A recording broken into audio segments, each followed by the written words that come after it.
untuk melaksanakan kegiatan diseminasi penerapan disiplin positif yang nantinya akan dilakukan oleh calon guru penggerak angkatan 11 tahun 2024. Adapun susunan acara pada hari ini yaitu yang pertama doa, yang kedua arahan dari Bapak Kepala Sekolah SD Negeri 7 Halmahera Barat, yang ketiga pemaparan disiplin positif yang akan dihantarkan oleh calon guru penggerak angkatan 11 tahun 2024 oleh Ibu Nuraisyah SPD GR. Dan acara yang terakhir adalah penutup. Untuk mengefisienkan waktu, marilah kita mulai acara ini dengan pembacaan doa yang dibawakan oleh Bapak Iqbal Sinas SPDI. Kepada Bapak waktu dan tempat disilakan. Assalamualaikum warahmatullahi wabarakatuh. Selamat pagi, Bapak Ibu sekalian. Sebelum kita melaksanakan kegiatan pagi ini, mari kita mengawali dengan berdoa. Semoga kegiatan kita senantiasa selalu dilindungi oleh Allah Subhanahu wa taala. Berdoa dimulai.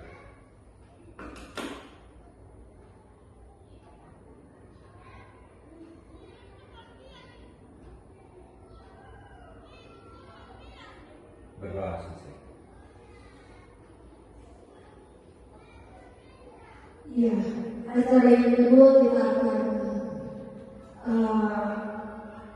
diberi arahan oleh Bapak Kepala Sekolah SD Negeri 7 Halmahera Barat untuk mempersingkat waktu kepada Bapak disilakan. Ya, terima kasih atas waktu yang diberikan kepada saya oleh penyelenggara acara. Assalamualaikum warahmatullahi wabarakatuh. Saya hormati senang Bapak Ibu Guru SD Negeri 7 Halmahera Barat berkaitan dengan kegiatan yang sudah disampaikan oleh pembawa acara, bahwa kegiatan ini berkenaan dengan Ibu Lucia dalam aktivitas sebagai guru penggerak. Untuk itu saya percaya bahwa kita semua akan mengikuti kegiatan ini dari awal sampai akhirnya bisa berjalan dengan lancar. Ada semangat Bapak Ibu Guru, semangat, semangat, semangat. Terima kasih.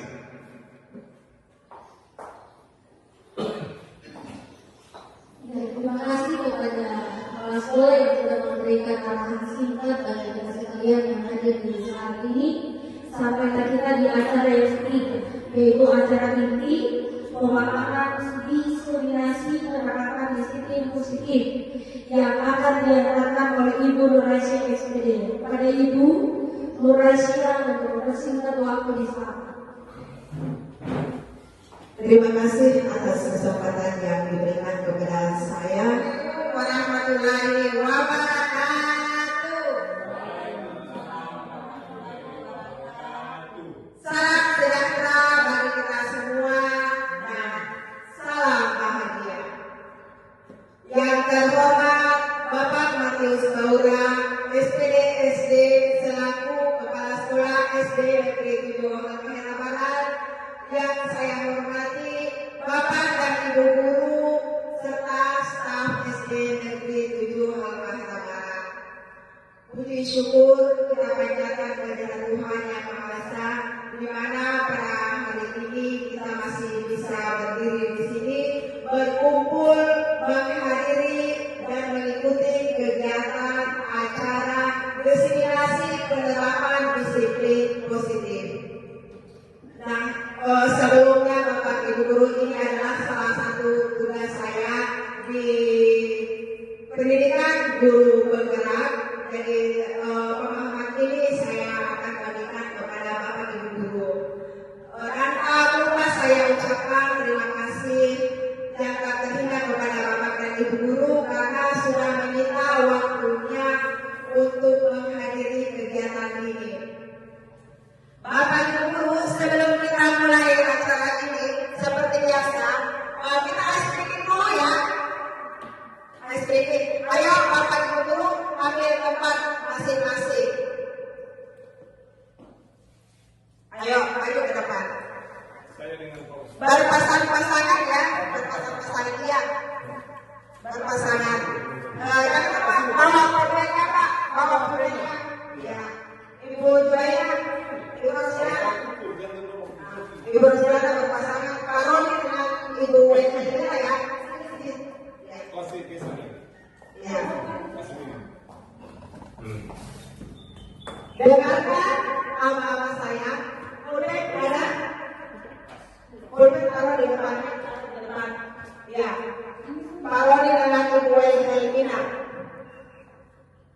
Nah, sekarang dengarkan Bapak Ibu. Kalau saya bilang kepala berarti dengan kepala ya. Ya, harus lagi.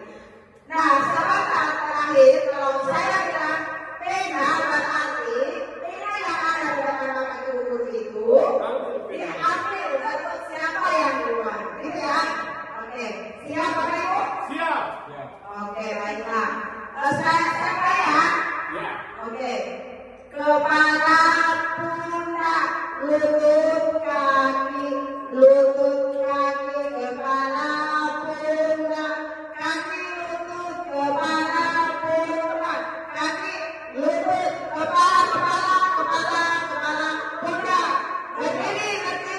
Berdiri, beda. Aduh, Pak Ustaz, kenapa saya tidak dapat?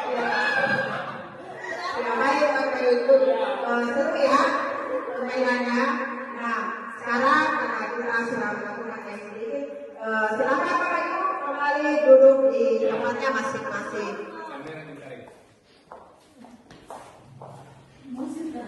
Kita sudah selesai ice breaking, jadi saya berharap Bapak dan Ibu mengikuti kegiatan penerapan disiplin positif ini bisa lebih semangat lagi. Boleh ya? Boleh. Terima kasih Bapak Ibu. Bapak Ibu, sebelum saya masuk ke materinya, di sini ada beberapa poin yang harus saya bahas.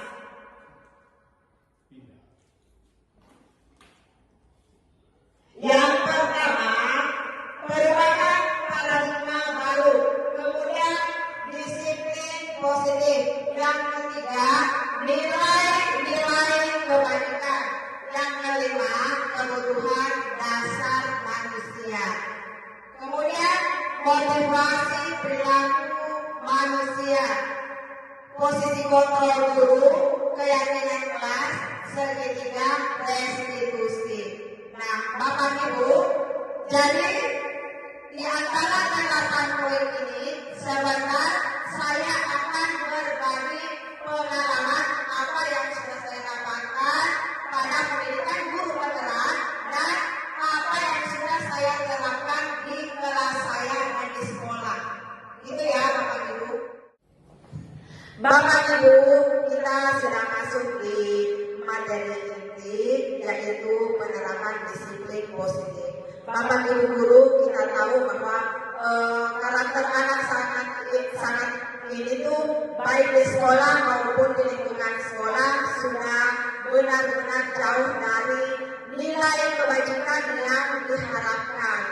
Padahal sebenarnya sekolah sudah menerapkan budaya positif, namun belum maksimal dan masih perlu dibenahi karena tidak sesuai dengan kebutuhan murid pada umumnya. Pada abad 21 ini, pengaruh budaya positif itu sangat luar biasa pengaruhnya. Jadi kita selaku kepala sekolah atau pendidik di sekolah SD Negeri 7 ini harus menerapkan yang namanya penerapan disiplin positif. Itu ya. Nah, mungkin ada dari Bapak Ibu yang bertanya bahwa apa sih gunanya disiplin positif itu?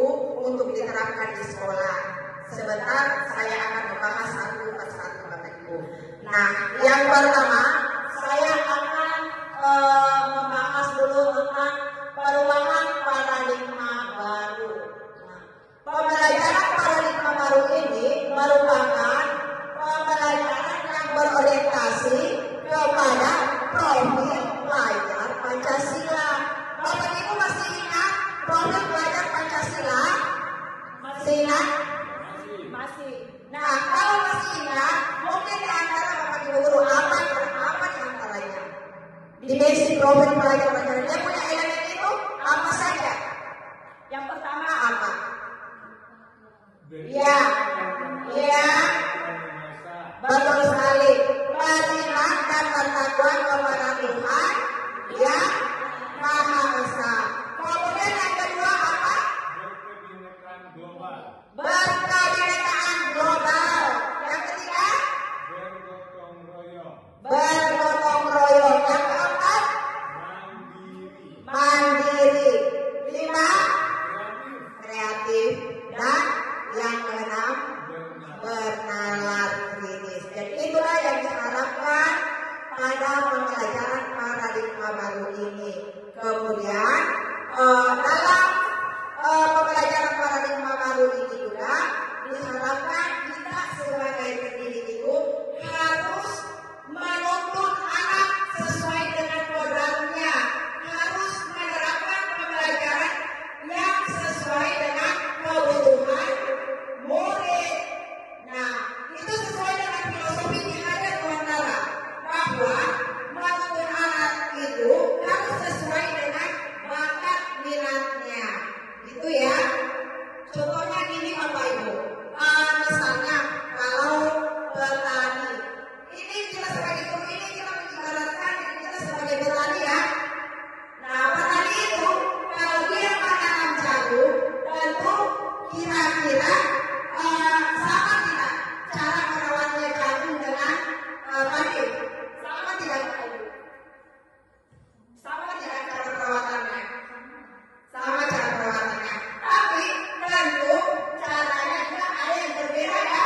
Tujuan kita sama, tetapi caranya berbeda. Nah, kalau saya ibaratnya, kalau jagung itu kita memberikan misalnya pupuknya di padi yang kita kasih ke jagung. Nah, kira-kira jagung tumbuh tidak?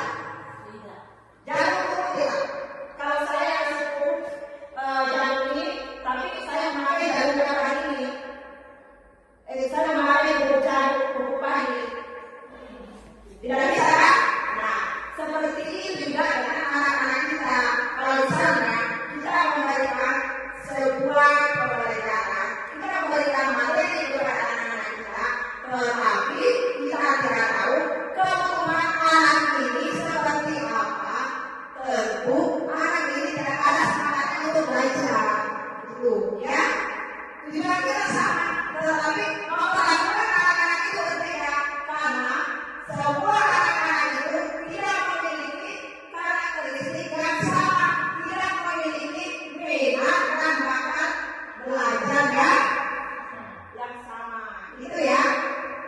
Nah, jadi itulah paradigma pembelajaran baru sekarang. Saya kira paradigma pembelajaran baru kalau di sekolah kita itu kita sudah laksanakan juga ya. Lanjut. Di sini ada disiplin positif. Nah, disiplin positif ini merupakan pendekatan dengan cara pengesahan hal yang baik, mencakup sikap atau perilaku. Gitu. Jadi Bapak Ibu, mungkin kita sebagai guru di sekolah ini sudah saatnya benar-benar berkomitmen untuk menerapkan disiplin positif, ya. Selanjutnya, di sini ada tujuan disiplin positif. Apa tujuan disiplin positif? Mewujudkan budaya positif di sekolah dan mendukung suasana belajar yang aman, nyaman, dan menyenangkan melalui kesepakatan atau keyakinan kelas.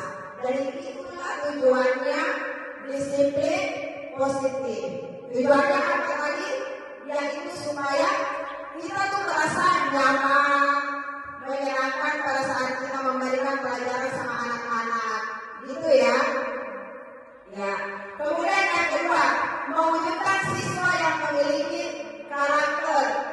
positif sesuai dengan profil pelajar Pancasila. Yaitu tadi, ya dia harus kreatif, dia harus mandiri, ya kan? Bukan cuma muridnya saja, tetapi ibu guru dan bapak gurunya juga harus, ya.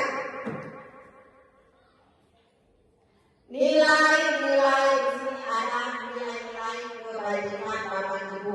Nah, nilai-nilai kebajikan ini ada profil pelajar Pancasila, berakhlak mulia, berkebinekaan global, mandiri, bergotong royong, bernalar kritis. Kemudian di sini selain dari nilai kebajikan profil pelajar Pancasila, ada juga dari Ibu Primary Years Program. Nah, ada rasa toleransi, rasa hormat, integritas, kemudian mandiri, menghargai, antusias, empati, dan keinginan takwa. Ini lagi ada keterampilan hidup, life skill, dapat dipercaya lulus, hati pendengar yang aktif, tidak merendahkan orang lain dan memberikan yang terbaik dari diri. Nah, ini adalah nilai-nilai kebajikan yang perlu kita tanamkan terhadap siswa kita yang ada di sekolah SD Negeri 7 Halmahera Barat. Nah, kira-kira saya meminta kepada Bapak Ibu Guru, kira-kira kalau anak-anak tidak memiliki nilai kebajikan itu, apakah anak-anak bisa bertumbuh dengan baik? Ada yang bisa memberikan penjelasan? Tidak bisa. Tidak bisa ya. Mungkin alasannya kenapa? Kenapa tidak bisa memberikan? Kenapa tidak bisa bertumbuh dengan baik? Karena tanpa ada apa tadi? Nilai kebajikan. Ya. Pendidikannya, maka pendidikan itu khususnya di pikiran itu kurang baik ya, karena tanpa ada nilai-nilai yang diterapkan dalam diri. Betul yang disampaikan Ibu Elina tadi, bahwa tanpa adanya nilai kebajikan yang kita tanamkan kepada anak-anak, karakter anak itu tidak bisa tumbuh dengan baik. Kenapa? Karena dia tidak meyakini sesuatu, bahwa ada hal-hal yang perlu kita patuhi, gitu ya.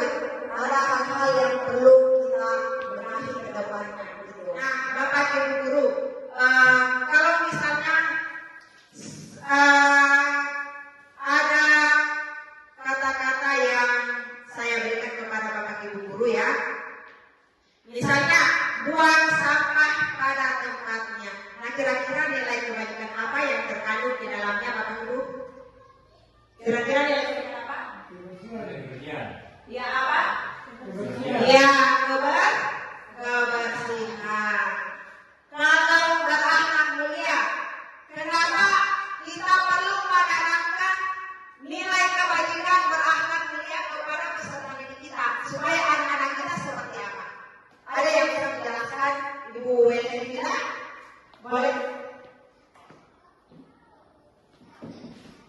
Agar supaya anak-anak itu bisa memiliki harapan yang baik, khususnya menghargai satu nilai umpamanya ada uang atau yang lebih tua dari anak-anak.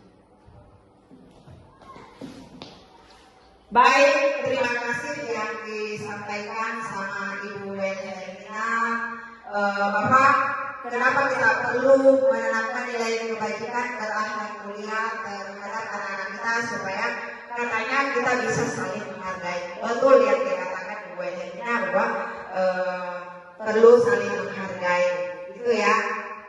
Nah, kalau misalnya bergotong royong, kenapa kita perlu menanamkan nilai gotong royong terhadap anak-anak kita? Ibu Rusdiana?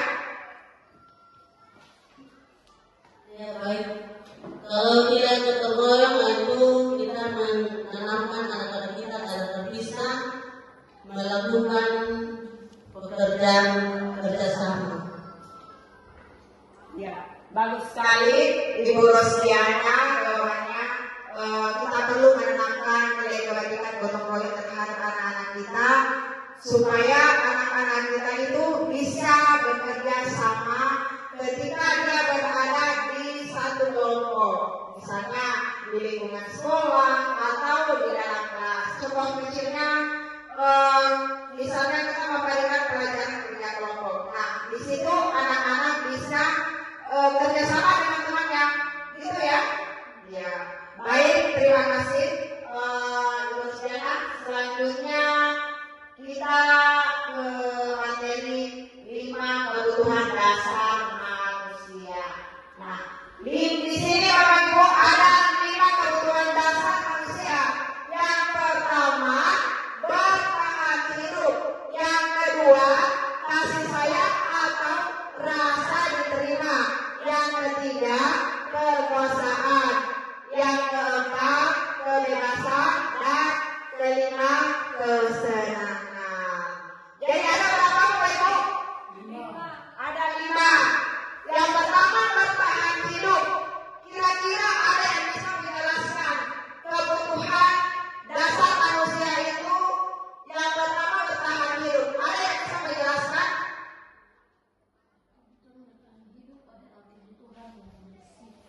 Ya. Fisiologis. Di dalamnya makanan, Ya. pakaian, Betul? tempat tinggal, Ya. keamanan dan kesehatan. Ya, betul sekali. Maka bertahan hidup itu adalah kebutuhan yang bersifat fisiologis. Misalnya makanan, tempat tinggal, rumah, gitu ya. Nah, Bapak Ibu, ini bertahan hidup ini kalau misalnya di dalam kelas ada anak-anak yang mengambil makanannya temannya, misalnya dia tidak bawa makanan ke sekolah, tapi temannya dia membawa makanan. Nah, tiba-tiba dia lihat temannya makan, dia mengambil makanan temannya. Kenapa? Karena ini adalah salah satu kebutuhan hidup, kebutuhan untuk bertahan hidup, ya, gitu. Kemudian yang kedua, kasih sayang atau rasa diterima. Nah, kalau kasih sayang itu, Ibu Rosdiana bisa menjelaskan kenapa kita membutuhkan rasa kasih sayang. Ayo. Baik, terima kasih. Kasih sayang atau rasa diterima. Kebutuhan ini disebut kebutuhan fisiologis, seperti rasa diterima diperlukan berbagai kerjasama dan menjadi kegiatan dalam kelompok. Ya. Terima kasih Ibu Rosdiana. Tadi kebutuhan hidup manusia itu ada 5. Yang kedua, kasih sayang atau rasa diterima. Nah, Bapak Ibu, kebutuhan kasih sayang atau rasa diterima. Siapa sih yang tidak membutuhkan rasa kasih sayang? Butuh tidak disayangi? Butuh kan? Iya Bapak Ibu, semua orang itu butuh rasa kasih sayang, butuh rasa diterima. Misalnya di dalam ruangan ini. Nah, ini saya membutuhkan kasih sayang dari Bapak Ibu, karena kalau tidak ada rasa kasih sayang, saya tidak bisa mengundang Bapak Ibu di sini menghadiri kegiatan ini. Iya kan? Iya. Mungkin karena di sini ada yang rasa sayang dengan saya, jadi dia terpaksa untuk hadir. Kira-kira begitu Bapak Ibu ya? Yang ketiga, penguasaan. Penguasaan itu kira-kira apa? Apa sih kekuasaan itu? Mungkin Pak Rodi ya bisa memberikan penjelasan sedikit tentang penguasaan.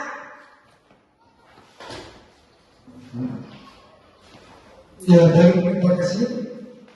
Menyangkut dengan penguasaan, kita mencapai sesuatu seperti harga diri, keinginan untuk dianggap sebagai pemimpin atau prestasi yang diakui dan didengar.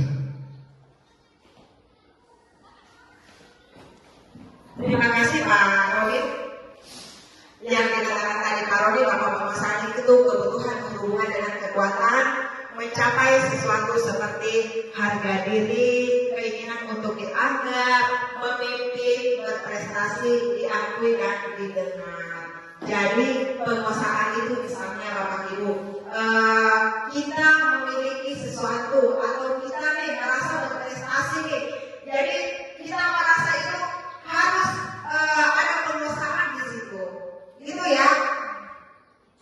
Kemudian yang keempat, kebebasan, kebutuhan untuk bebas seperti mandiri, memiliki pilihan, mencoba hal baru dan mampu mengendalikan arah dirinya.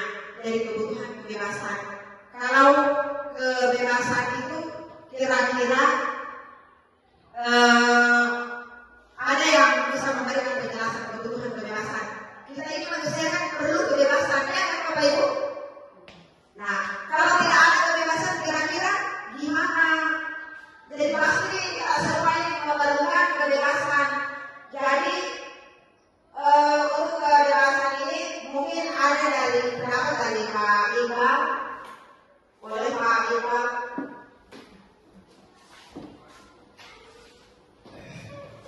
Terima kasih bahwa kebebasan merupakan suatu kebutuhan bagi seseorang untuk merasa bebas, sekedar mandiri, memiliki pilihan, mencoba hal baru dan mampu mengendalikan arah dirinya. Demikian itu pengertian dari kebebasan. Terima kasih Pak Iqbal. Jadi kebutuhan kebebasan itu di sini Bapak Ibu guru, kita tidak perlu terkekang. Jadi misalnya kita berbuat sesuatu, tidak perlu ada orang yang menekan kita. Jadi kita merasa bebas, kita merasa mandiri, ya kan? Nah kemudian yang kelima, kesenangan. Apa sih kesenangan itu? Jadi kesenangan itu adalah kebutuhan seperti bermain, bercanda, antusias, dan tertawa. Jadi itu adalah sebuah kesenangan. Misalnya kalau Bapak Ibu di sini punya kesenangan tidak? Punya kesenangan? Jadi kesenangan? Punya tidak? Punya kesenangan seperti kurang semangat, ya. Nah, kalau Ibu Wendalina kira-kira kesenangannya apa sih? Kesenangan saya itu kalau di sekolah bermain. Iya, namanya kesenangan mau di sekolah, mau di luar sekolah. Kalau kesenangan saya di sekolah itu senang sekali berjalan dengan di kelas. Terus kalau di luar dari kelas sekolah, senang saya itu jalan-jalan untuk menikmati suasana pemandangan yang indah. Itu yang saya memiliki kesenangan saya.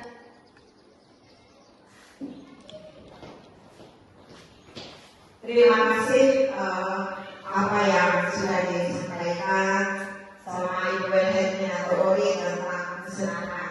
Jadi Bapak Ibu guru itu adalah salah satu kebutuhan kita tentang kesenangan, bahwa apa yang kita lakukan itu kita harus selalu merasa senang, jangan merasa tertekan. Jadi misalnya kesenangan yang tadi saya katakan bercanda, bermain, itu kan salah satu kesenangan semua. Atau biasanya kalau Bapak Ibu guru itu kesenangannya mungkin mengajar siswanya, itu juga merasa senang ya, itu salah satu kesenangan. Baik Bapak Ibu guru, kita lanjut, yaitu konsep disiplin dengan pendekatan restitusi.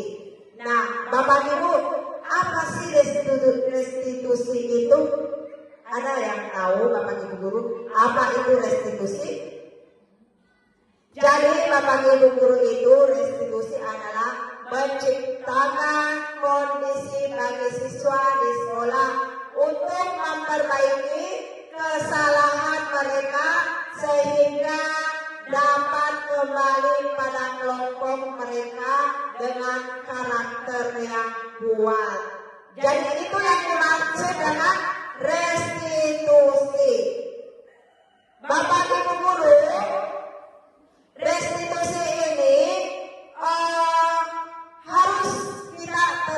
juga di sekolah dan di dalam kelas.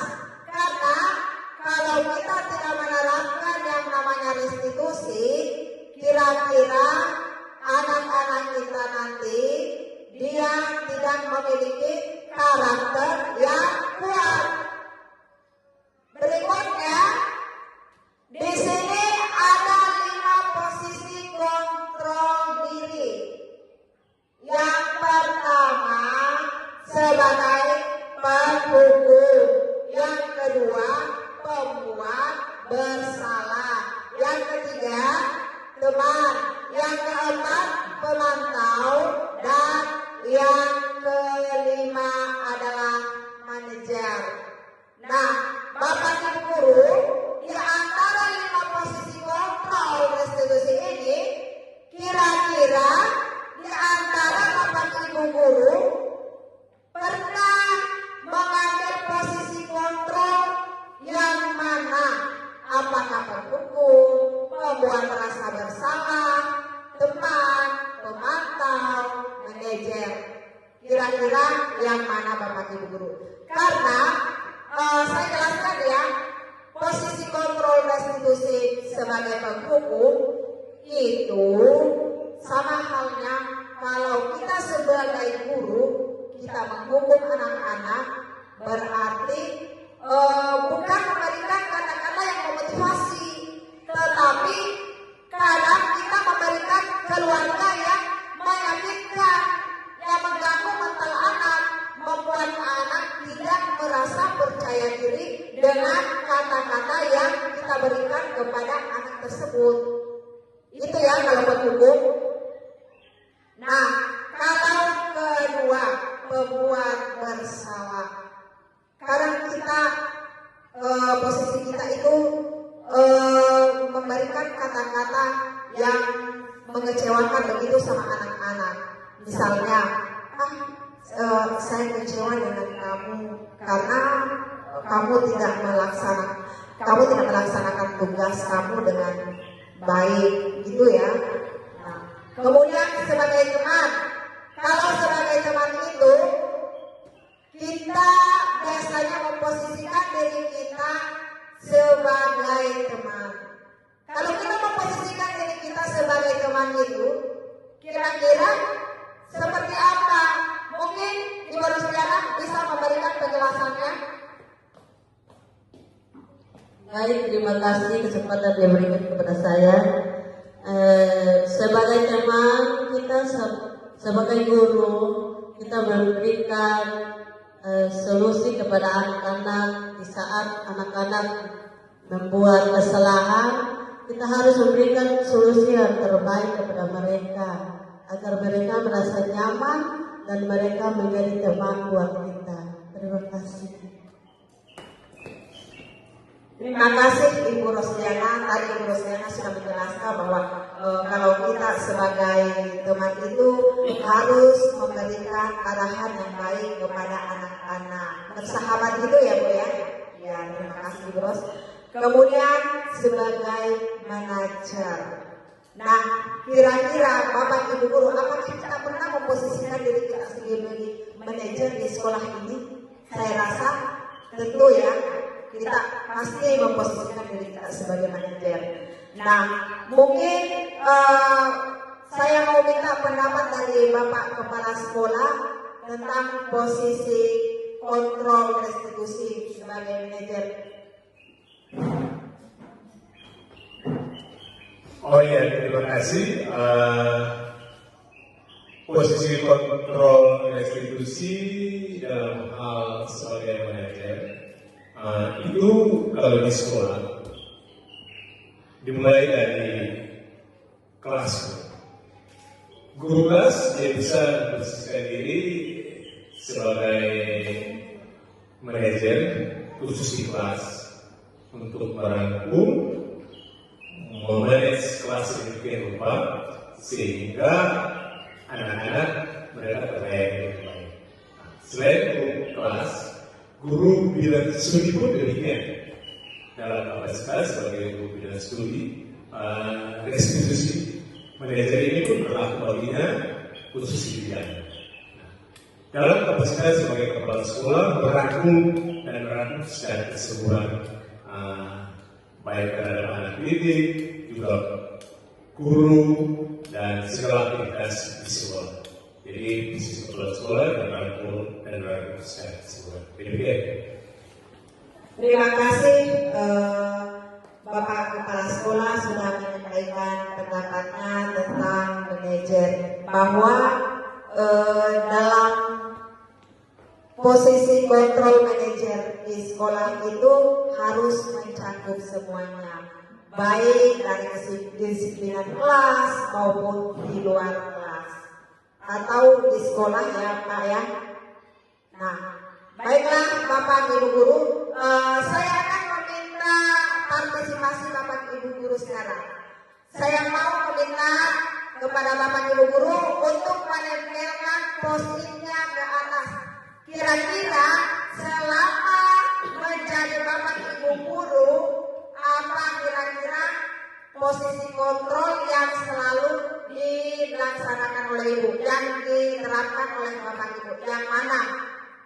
Apakah posisi kontrol sebagai penghukum, atau pembuat bersalah, atau teman, pemantau, manajer, kira-kira yang mana?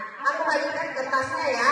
Nanti ditulis posisi yang mana yang sering kita terapkan di sekolah dan penjelasannya. Nanti sebentar setelah selesai menulis kita tempel dan dibacakan hasilnya masing-masing. Kenapa memilih sebagai manajer? Karena dijelaskan ya seperti itu. Baik, saya akan membagikan kertasnya ya Bapak Ibu ya.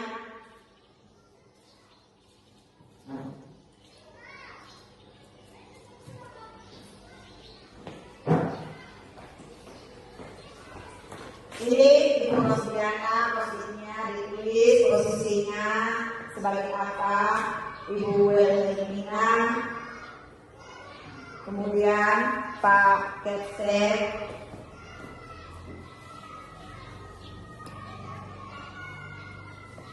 satu lagi ya.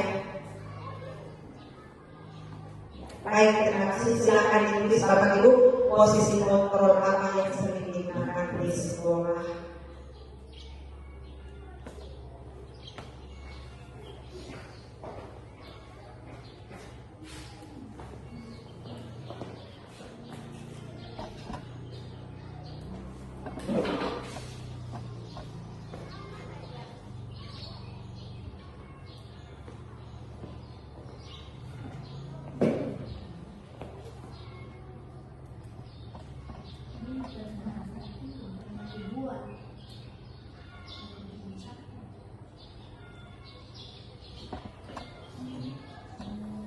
Ya terserah Bapak Ibu mau tulis 2 atau 3, terserah Bapak Ibu. Yang selalu digunakan di sekolah, posisi kita apa?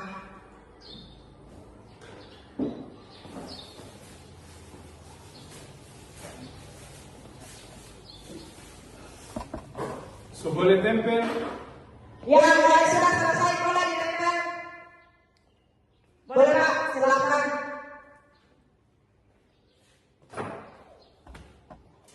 Silakan ditempel di sampingnya. Di sini? Ya Pak, silakan di sini. Iya.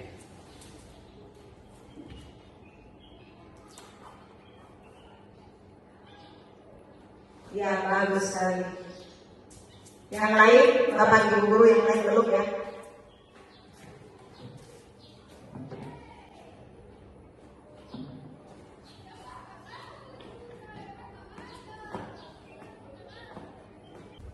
Sudah Bapak Ibu?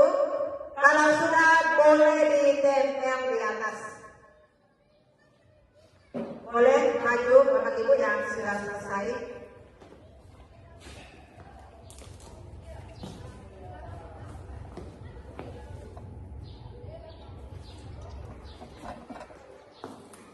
Ya, Pak Roni sudah, Pak Iqbal,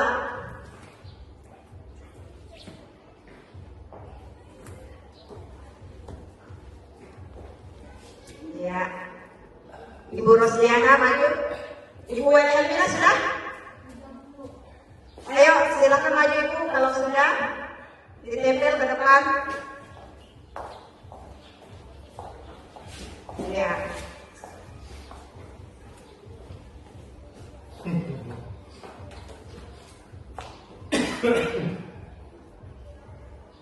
Iya, bagus sekali. Di sini sudah ada yang ditulis sama Pak Kepala Sekolah. Dia memposisikan dirinya sebagai manajer, kemudian pemantau, dan yang ketiga teman. Ini siapa ya? Oh, ini Ibu Helmina. Oh, Pak Iqbal, maaf. Pak Iqbal, dia memposisikan dirinya sebagai teman. Kemudian, oh maaf ya, dia tidak tulis namanya. Saya minta maju satu persatu Bapak Ibu untuk membacakan yang sudah ditulis di post-it. Ayo maju Ibu. Yang pertama Ibu Pak Kepsek. Posisinya sebagai apa dan jelaskan. Oh iya, terima kasih. Jadi posisi kontrol saya sebagai kepala sekolah, yang pertama saya posisikan diri sebagai manajer, dan itu pasti bahwa kepala sekolah dan aktivitas di sekolah merangkum segala aktivitas, baik kegiatan aktivitas guru mengajar juga siswa yang belajar. Kemudian sebagai pemantau, saya harus memposisikan diri sebagai pemantau untuk melihat aktivitas itu berjalan dengan baik atau di mana kendalanya. Kemudian sebagai teman, dalam situasi tertentu saya harus memposisikan diri sebagai teman, sehingga aktivitas itu tidak terlalu kaku. Bahwa ada waktu-waktu dan suasana tertentu kita sebagai teman sejawat, itu yang perlu saya junjung tinggi. Teman bersama teman-teman guru juga dalam posisi sebagai kepala sekolah, saya pun memposisikan diri sebagai teman terhadap anak-anak didik, sehingga mereka begitu akrab, tidak takut terhadap kepala sekolah. Demikian. Terima kasih. Beri aplaus dulu untuk Bapak Kepala Sekolah. Berikutnya Ibu Helmina. Silakan Bu maju ke depan untuk membacakannya. Iya, di sini posisi saya sebagai pengontrol dalam kelas. Biasa yang saya lakukan yang pertama adalah sebagai teman. Mengapa saya memposisikan diri sebagai teman? Karena kalau dengan siswa itu awalnya kita harus sebelum memulai materi, kalau saya biasa kita bercanda dulu. Karena kalau kita antara murid dan siswa, kalau ada kesenjangan, mereka akan merasa segan. Kalau kita hadir sebagai teman, maka segala sesuatu yang dirasakan itu pasti dikeluhkan kepada kita. Itu sebagai teman. Yang kedua sebagai pemantau, saya memposisikan diri sebagai pemantau dalam kelas, sebagai wali kelas. Itu saya melihat bagaimana perkembangan para siswa itu dalam hal proses belajar mengajar. Kalau dari awal materi yang saya sampaikan, mereka bisa menerima dan menyerap lebih baik. Nah, berarti saya melihat bahwa ada perkembangan yang baik. Itu posisi saya sebagai pemantau. Terus kalau yang ketiga sebagai manajer, dari semua hasil untuk menjadi teman, menjadi pemantau, berarti apa yang pernah saya sampaikan akan saya memberikan suatu penghargaan secara khusus kepada anak-anak tersebut. Nah, seandainya apa yang dia terima atau yang pernah saya sampaikan kepada mereka, mereka bisa melakukannya, maka ada satu kebanggaan buat saya dalam posisi saya sebagai teman, pemantau, dan manajer. Mungkin dari saya demikian. Terima kasih. Ya, Baik, terima kasih, beri aplaus untuk Ibu Elhelmina Tauri. Kemudian yang ketiga, Pak Iqbal. Silakan Pak.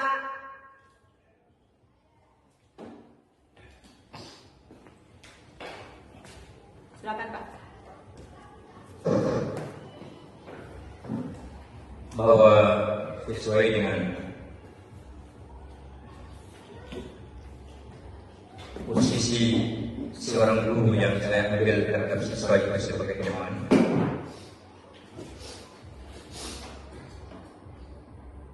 dengan tujuan agar kita dapat mengetahui sikap dan karakter siswa, serta dengan mudah untuk kita dapat mengetahui setiap kasus atau masalah yang mereka buat, dan dengan mudah pula untuk kita dapat mengatasinya.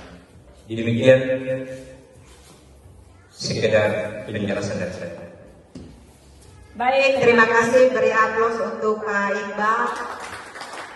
Ya, terima kasih Bapak Ibu guru hebat sudah menuliskan posisi kontrolnya di sini sebagai Bapak Ibu guru di sekolah.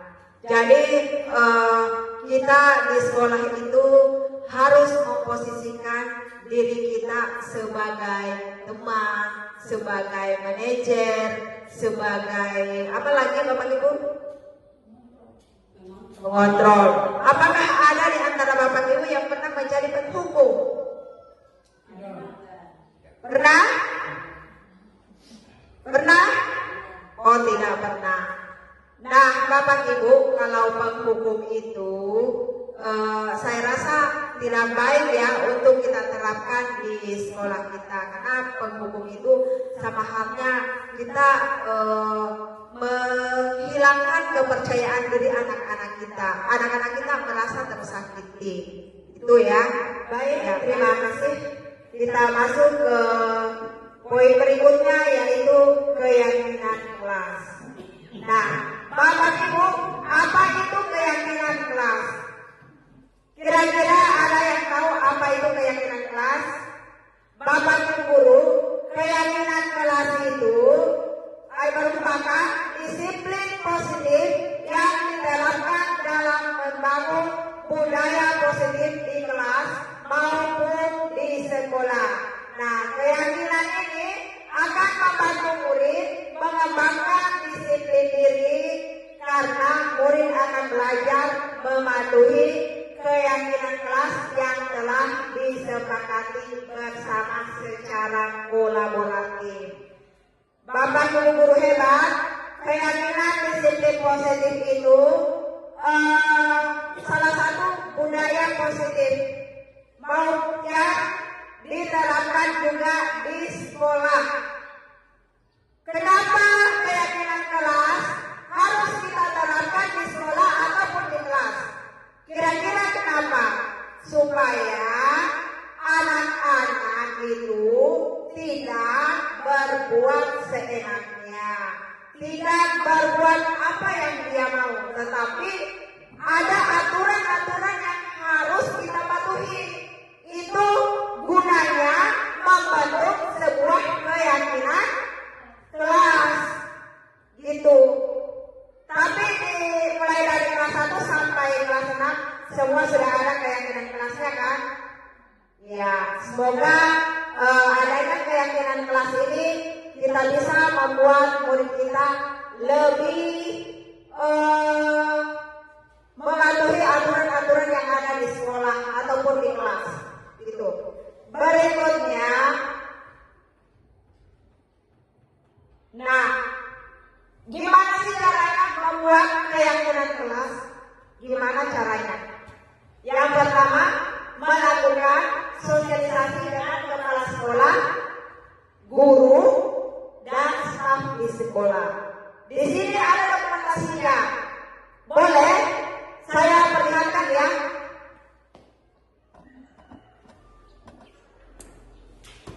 Di sini ada dokumentasinya Bapak Ibu ya.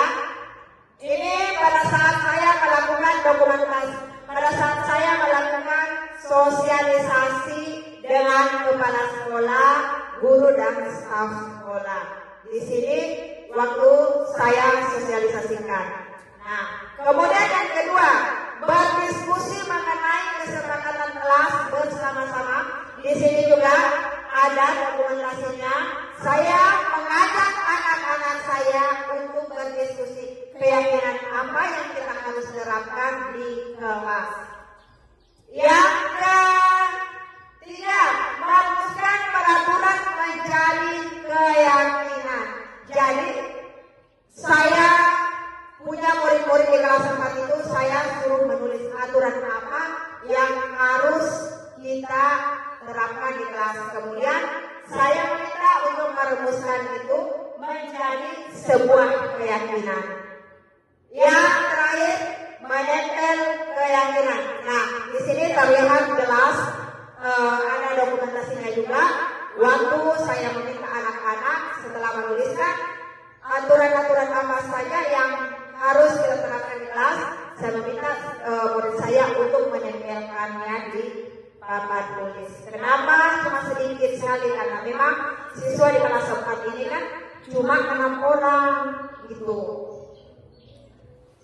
Nah, tadi saya sudah menjelaskan tentang bagaimana cara membuat keyakinan kelas. Berikutnya, keyakinan kelas yang ada di kelas 4. Hasil dari kolaborasi anak-anak saya. Aturan-aturan yang harus kita terapkan di dalam kelas. Nah, ini ada 6 poin ya, Bapak Ibu ya. Yang pertama, datang tepat waktu. Nah, coba lihat dokumentasi saya. Datang tepat waktu. Kita sebagai guru ibu dan murid harus datang tepat waktu. Karena sudah ada keyakinan yang sudah kita sepakati bersama. Jadi kita guru itu berdiri di depan pintu, menunggu siswa datang, menjemput siswa datang. Nah, yang kedua, berdoa dan sebelum dan sesudah belajar. Coba kita perhatikan bersama. Di sini ada dokumentasinya. Anak-anak saya sebelum belajar itu dan sesudah belajar harus berdoa. Yang ketiga, meminta izin sebelum keluar. Nah, coba kita perhatikan juga di sini ada murid dan saya sendiri. Ketika anak-anak saya mau keluar itu harus minta izin kepada gurunya. Jadi kalau tidak minta izin itu tidak diperbolehkan untuk keluar. Kemudian yang keempat, tidak makan saat jam pelajaran. Nah, di sini juga semua ada dokumentasinya, tidak boleh makan pada saat jam pelajaran. Yang kelima, tidak bermain saat jam pelajaran. Yang keenam, menjaga kebersihan kelas. Coba Bapak Ibu lihat, anak-anak kalau pagi itu sudah datang, dia menyapu ruangan kelasnya biar lebih nyaman belajar gitu. Jadi Bapak Ibu guru, itulah tadi yang saya tampilkan tentang keyakinan kelas yang ada di kelas 4. Assalamualaikum warahmatullahi wabarakatuh. Waalaikumsalam warahmatullahi wabarakatuh. Selamat pagi. Pagi. Apa kabar anak-anak ibu yang hebat? Baik. Sehat semua? Nah, alhamdulillah kalau sehat ya. Anak-anak ibu yang hebat, sebelum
dipanggil itu ingin memiliki kelas yang bersih, ingin memiliki harus datang tepat waktu, katanya dipanggil. Betul sekali yang dikatakan dipanggil anak-anak, karena membuat keyakinan kelas itu tidak boleh kata yang negatif, tetapi harus kata yang positif.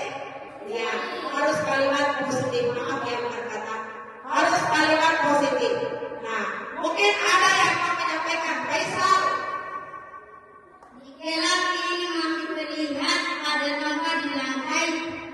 Saya ingin yang bertugas harus tepat waktu biar kelas bisa bersih.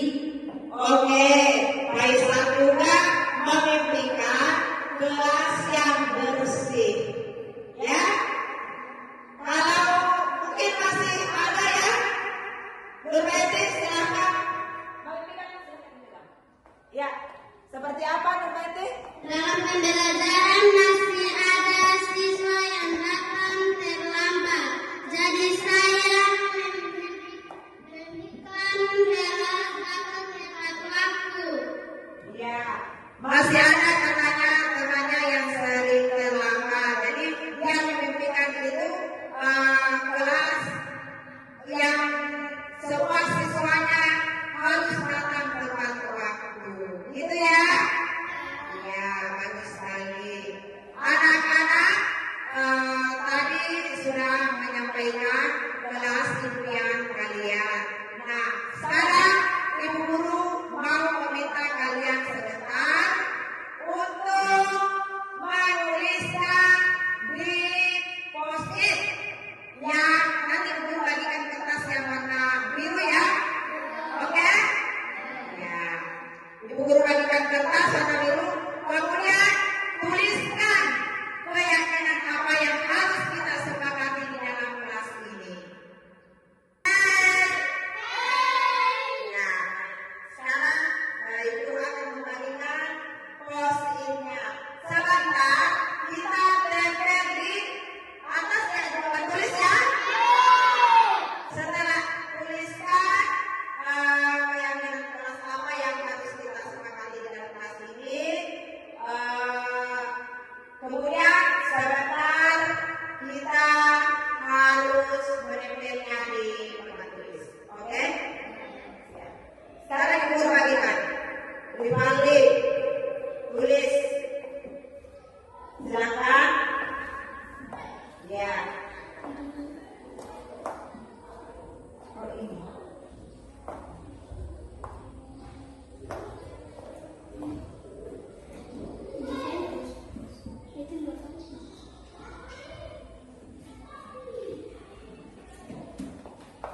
Tulis di sini. Maksudnya.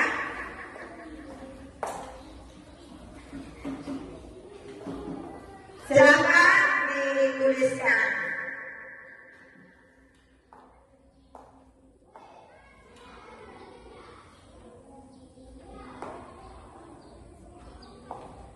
Tuliskan sesuai apa yang diimpikan di dalam kelas ini, keyakinan apa yang harus kita sepakati bersama.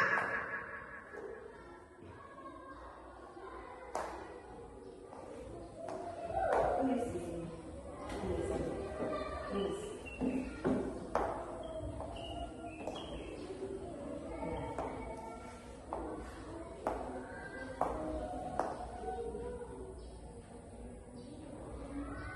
Sudah? Sudah ada yang selesai? Ya. Ayo kalau sudah, Ibu Guru minta satu persatu untuk menempelkan di depan ya. Ya. Berdoa.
bersama dengan ibu guru. Dan saya rasa sampai di sini untuk kegiatan kita hari ini, dan sampai jumpa. Assalamualaikum warahmatullahi wabarakatuh. Waalaikumsalam warahmatullahi wabarakatuh. Selamat siang. Terima kasih. Berikutnya, segitiga restitusi. Apa itu segitiga restitusi? Jadi Bapak Ibu Guru, segitiga restitusi itu adalah proses menciptakan kondisi bagi murid untuk memperbaiki kesalahan mereka sehingga mereka bisa kembali pada kelompok mereka dengan karakter yang lebih kuat. Ini menurut dosen ya.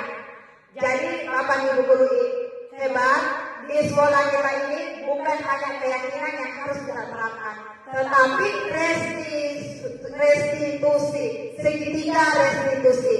Nah, mungkin ada bertanya, apa sih gunanya segitiga restitusi? Bapak Ibu Guru, segitiga restitusi itu fungsinya di sekolah dan di kelas itu sangat luar biasa, karena di sini ada aturan-aturan yang harus kita patuhi juga, ya.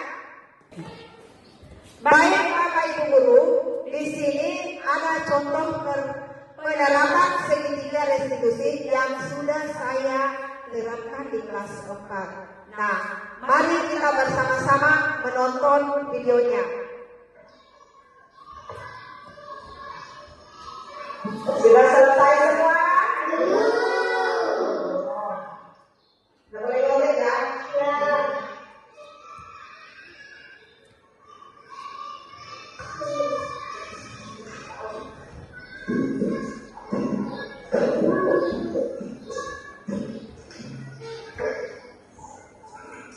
Ibu Guru. Ya. Assalamualaikum Ibu Guru. Waalaikumsalam Faisal. Silakan dulu Faisal. Nah, Faisal apa kabar Kak? Baik. Baik. Faisal, kamu tahu kenapa Ibu Guru panggil ke sini? Tahu. Tahu. Ada apa? Bisa melakukan pelanggaran. Karena Faisal melakukan Pelanggaran. pelanggaran. Pelanggaran apa yang dilakukan Faisal tadi? Karena saya tidak Mengambil pulpennya. Nah Faisal, Ibu Guru itu pernah juga melakukan kesalahan. Tapi kesalahan yang dibuat Ibu Guru itu pasti ada alasannya. Nah pasti juga Faisal punya alasan kenapa tadi mengambil pulpennya diambil. Karena Faisal tidak punya pena, tidak ada pulpennya. Iya. Faisal, kamu pasti ingat keyakinan kelas kita? Masih. Nah, tadi apa yang sudah kamu lakukan itu, apakah sudah sesuai dengan keyakinan kelas kita? Tidak. Saya tidak sopan santun. Iya, tidak karena tidak sopan santun. Nah Faisal, untuk memperbaiki kesalahan kamu tadi itu, kira-kira Faisal apa yang kamu harus lakukan? Maaf. Ya, minta maaf. Apa lagi? Tidak? Nah, Faisal, Ibu Guru apresiasi apa yang kamu sudah pertanggungjawabkan, ya. Nah, sekarang terus dulu. Nah, boleh keluar.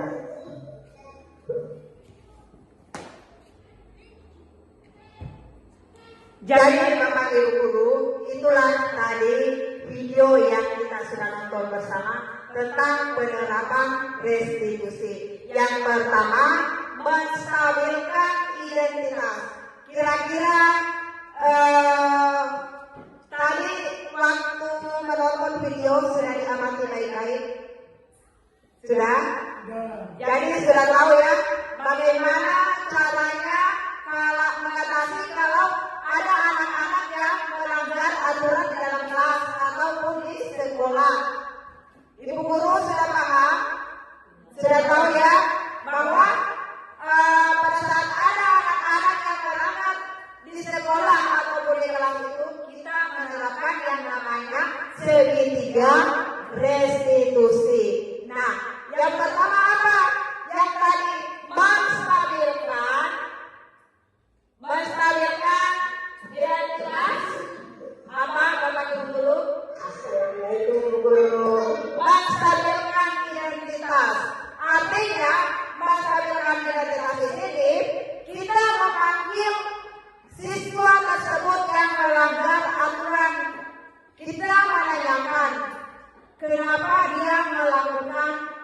pelanggaran tersebut. Kenapa dia suka mengganggu temannya? Padahal kan kita sudah punya keyakinan kelas, harus saling menghargai. Tapi di sini anak-anak masih mengganggu temannya. Itu tadi contoh menstabilkan identitas ya. Jadi saya memanggil si Faisal ini menanyakan apa penyebab kenapa dia mengganggu temannya. Nah, kemudian berikutnya, Waalaikumsalam, tahu ada apa? Saya melakukan tentang ibu guru itu. Kemudian berikutnya, validasi tindakan yang salah. Saya menanyakan kepada Faisal bahwa apa yang kamu sudah lakukan itu ada alasannya, dan Faisal di sini juga mengakui kesalahannya. Kemudian berikutnya,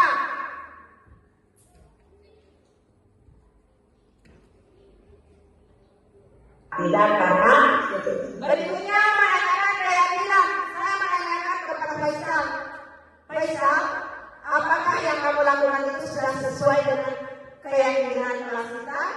Faisal menjawab bahwa tidak sesuai, Bu. Nah, kira-kira keyakinan apa yang sudah dilanggar Faisal? Dia mengatakan bahwa saya tidak sopan santun karena sudah mengganggu temannya. Dia sudah mengambil pulpennya pada saat pembelajaran berlangsung. Seperti itu. Jadi, Bapak Ibu guru hebat, marilah kita bersama-sama mengintrospeksi diri kita masing-masing sebagai pendidik untuk benar-benar menerapkan segitiga restitusi di kelas kita ataupun di sekolah kita ini, supaya dapat menciptakan pembelajaran yang nyaman dan kondusif. Baiklah Bapak Ibu guru hebat, kita sudah berada di penghujung kegiatan penerapan disiplin positif. Bapak Ibu guru hebat, tadi kita sudah berbagi bersama-sama tentang penerapan disiplin positif. Yang pertama, paradigma pembelajaran yang baru. Yang kedua, penerapan disiplin positif. Kemudian yang ketiga, nilai-nilai kebajikan, kebutuhan dasar manusia, posisi kontrol guru, kemudian segitiga restitusi, dan yang terakhir keyakinan kelas. Nah, saya rasa apa yang sudah sampaikan pada hari ini semoga bermanfaat dan kedepannya lebih efektif lagi dalam proses pembelajaran karena sudah ada penerapan disiplin positif. Baiklah Bapak Ibu guru, saya ucapkan terima kasih atas partisipasinya hari ini. Demikianlah dari saya. Kami akhiri dengan ucapan wabillahi taufiq wal hidayah. Assalamualaikum warahmatullahi wabarakatuh dan selamat siang.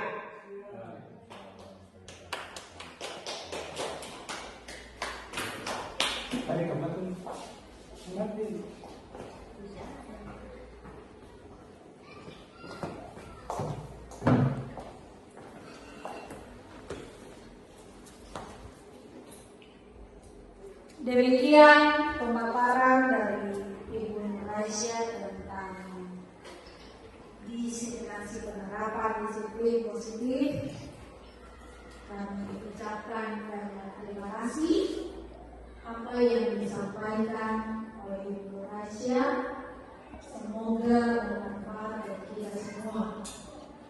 Dan kita berharap setelah pemaparan tadi yang kita dengar bersama, berharap bisa diterapkan di sekolah dan di kelas kita masing-masing agar penguatan karakter kita terhadap anak semakin kuat dan semakin bertanggung jawab.